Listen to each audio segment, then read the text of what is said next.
सभी धम्म बंधुओं को सप्रेम नमो बुद्धा जय भीम। बौद्ध भारत में आपका स्वागत है। और संयुक्त निकाय का जो अनाथपिंडक वर्ग है उसमें 9वां सूत्र है उत्तर सूत्र। शुरू करते हैं। सांसारिक भोग को त्यागे। ये ऐसा लगता है कि जैसे हम कुछ कर नहीं सकते, मनुष्य सब कुछ कर सकता है। ये सब काम जो हैं मनुष्यों ने किए हैं और सचमुच जो पुरुष होता है, जिसमें पुरुषार्थ होता है, वो जो अपने मन पर विजय प्राप्त करता है उसे ही पुरुष और पुरुषार्थ कहते हैं। कोई महिला भी इतना पुरुषार्थ करे और वो भी अपने मन पर विजय प्राप्त कर ले तो वो भी इस मायने में उसने भी पुरुषार्थ किया। मन पर विजय प्राप्त करने को ही जो बल लगता है उसको पुरुषार्थ कहते हैं। इस मायने में पुरुष होता है। तो सब लोगों ने ऐसा किया है और इस समय भी लोग कर रहे हैं। थोड़ा कठिन काम है लेकिन बहुत सुख देने वाला है। ये मैं अपने भी अनुभव से कह रहा हूँ और दूसरे जो मेरे सहधर्मी हैं उनके भी ये अनुभव आते हैं कि दुख संसार में है, किसके साथ नहीं है, सबके साथ दुख लगा हुआ है। फिर भी इसी स्थिति में और सुखपूर्वक निर्वाह कर लेना ये अपने आप में एक बड़ी बात है। जो आर्य अष्टांगिक मार्ग पर चलने वालों को इस बात का अनुभव होता है।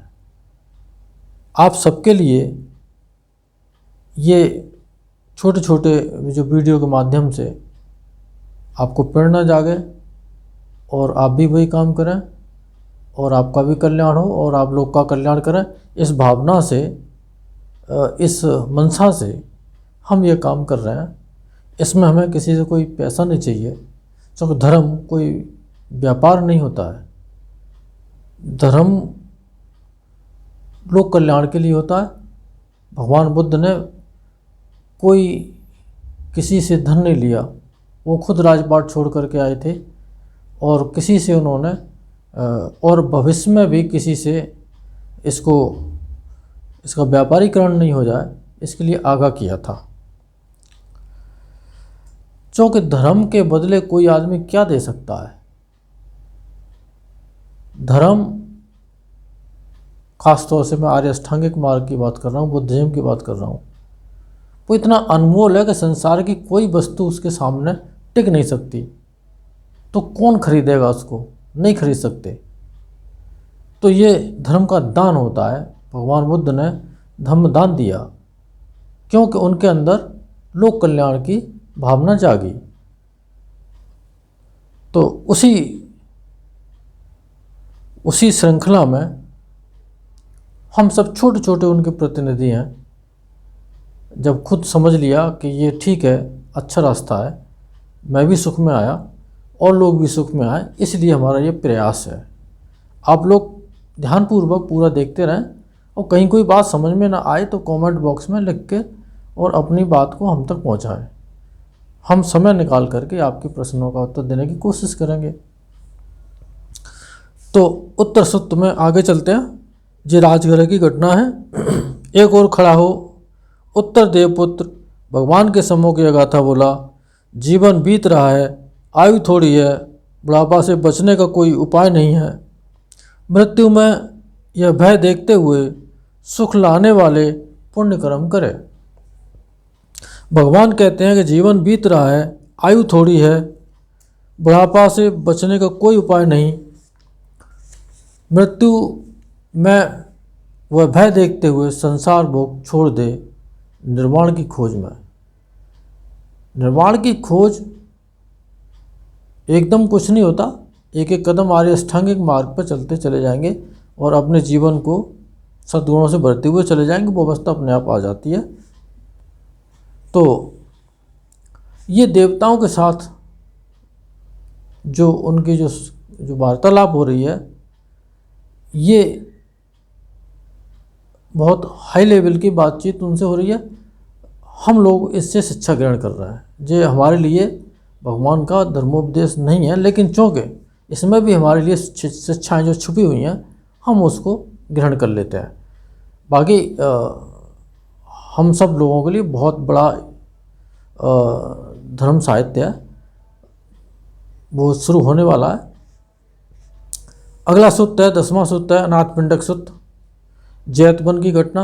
एक और खड़ा हो अनाथपिंडक देवपुत्र भगवान के सम्मुख यह गाथा बोला, यही वह जैतवन है ऋषियों से सेवित। ये जो जैतवन विहार सेठ अनाथपिंडक ने दिया था, तो वो खुद देवपुत्र हुए आगे चल करके, शरीर छोड़ करके, और वही कह रहे हैं कि ये वही जैतवन है ऋषियों से सेवित। धर्मराज बुद्ध जहाँ बसते हैं, मुझ में बड़ी श्रद्धा पैदा करता है कर्म विद्या और धर्म, शील पालन करना और उत्तम जीवन, इसी से मनुष्य शुद्ध होते हैं। न तो गोत्र से न धन से।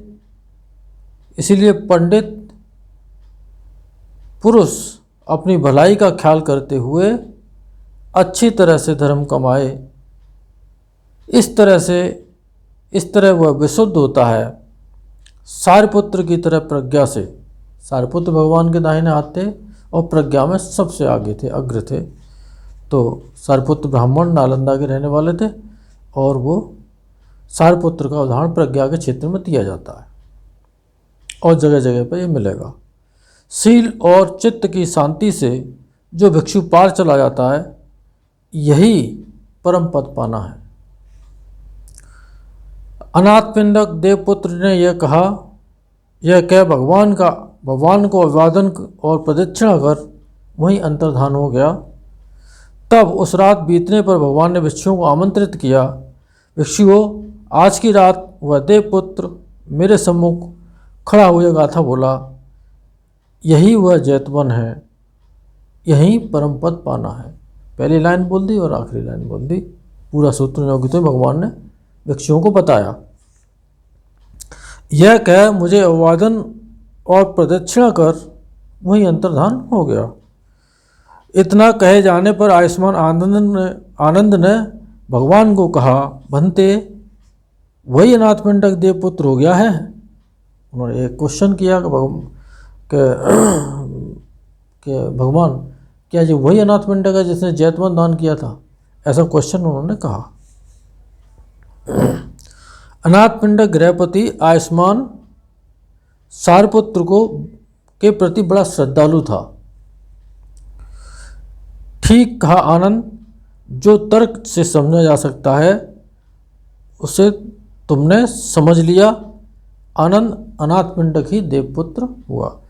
जैतवन दान करके और उनकी जब यहाँ से अंतिम गति हुई तो वो देवलोक में उत्पन्न हुए, और फिर वो पुनः भगवान के सामने एक देवपुत्र के रूप में खड़े होकर के फिर उन्होंने ये कथा संलाप किया। यहीं पर अनाथपिंडक वर्ग समाप्त होता है।